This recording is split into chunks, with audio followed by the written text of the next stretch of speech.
Eh bien, voilà le verdict. L'écologie, c'est de la merde. Ou presque.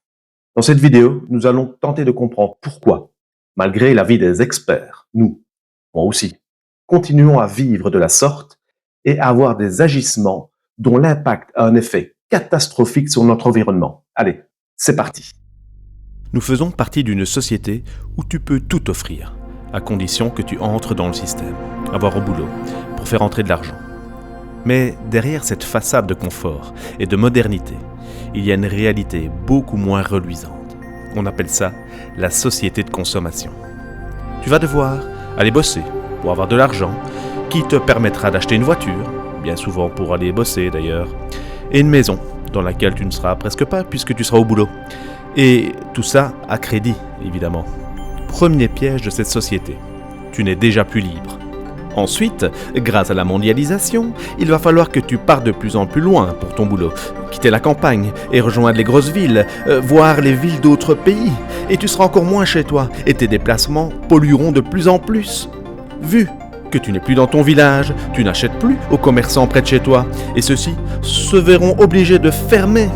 Tu as tellement plus le temps de commander que tu commandes maintenant via Internet pour être livré au plus vite, et ainsi tu provoques encore plus de pollution et encourages l'esclavagisme au boulot et...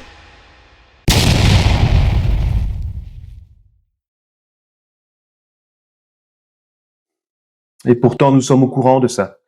Au courant que la mondialisation nous pousse à consommer de plus en plus, mais au détriment de nos petits commerces locaux. Au courant que nous devons nous adapter à ce rythme effréné qui tend perte nos temps libres. Et les chiffres le prouvent. Selon l'INSEE, entre 2000 et 2018, 30% des petits commerces locaux ont disparu.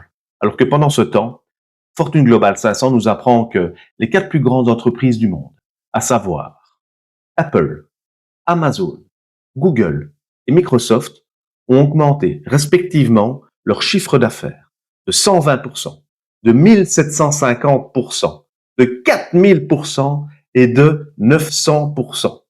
Alors, il n'est pas question ici de faire le procès de ces sociétés, car en plus, si je peux faire une vidéo aujourd'hui, si on peut être présent sur Internet, c'est notamment grâce à certaines de ces sociétés, mais c'est juste une représentation, quelque chose qui nous montre bien que pendant que la mondialisation augmente, eh bien notre vie d'autrefois disparaît.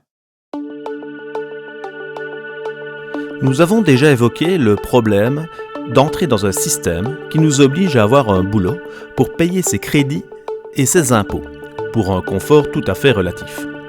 Mais il y a également la théorie de l'autodétermination, qui dit que l'estime de soi est encouragée par le sentiment de sécurité, de possession matérielle et de statut social. Et voilà, la publicité le sait, et le piège se referme.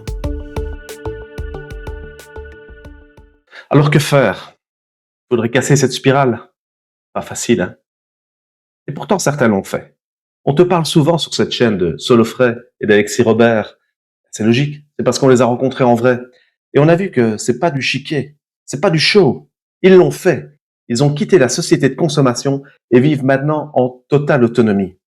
Il te suffira de taper sur Internet « vie en autonomie » et tu verras une multitude d'autres exemples. Mais sans aller si loin, on peut déjà tendre vers une certaine autonomie avec un petit geste chaque jour, réapprendre des choses qu'on avait oubliées, des choses que l'on a le droit de faire et qui nous permettent de nous retirer un tout petit peu de cette société de consommation qui tend de nous imposer certaines choses.